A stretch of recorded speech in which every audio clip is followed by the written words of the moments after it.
नमस्कार जय जगन्नाथ। आज वीडियो को आपन को स्वागत। आज कथा हेबा ऋण भार केमिति उजाड़ुची सुना संसार। वीडियोटी देखिबा पूर्व आम चैनल को सब्सक्राइब करनथिले सब्सक्राइब कर दियंतु।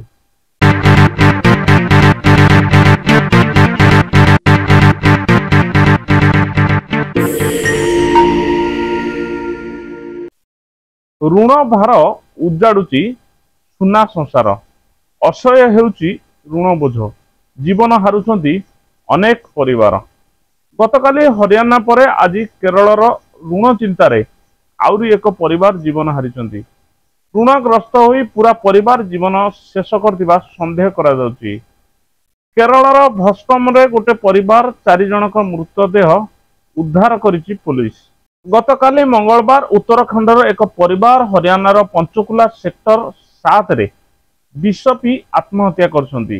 2 दिन रे अकाल रे 11 जनक जीवन चली जाइछि। केरलर भस्कमरे बंद घरु 4 जनक झुलंदा मृतदेह उद्धार करछि पुलिस। बापा मां 2 पुओ को मृत्यु घटिछि। सेमाने हेले 55 वर्षीय अनिल कुमार, पत्नी 50 वर्षीय सिजा एवं सेमानकर 2 पुओ। पड़ोसी कहवा अनुसार मृत परिवार आर्थिक संकट दे गति करछंती। घरु कोनोसी सुइसाइड नोट जबत होई नाही।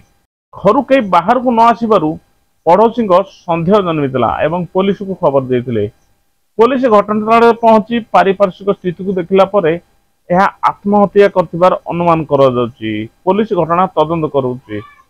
कहि रखुछु जे गतकाली हरियाणार पंचकुला रे जने व्यवसायी को परिवार समूह आत्महत्या करथिले।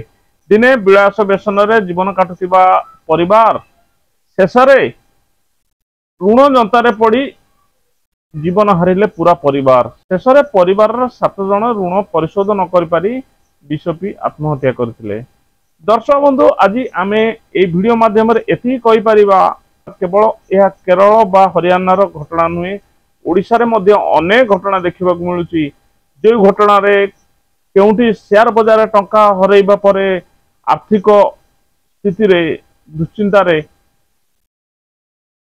बहुत लोक परिवार प्राण हरथिबा बेले आउ केउठी ऋणग्रस्त होई परिवार रे अशांति कलह लगी जीवन हारुची। दर्शक बंधु, एठार कहि रखुछु जे पूर्व अपेक्षा एबे ऋण नेबारे बहुत सुविधा हो जाइछि।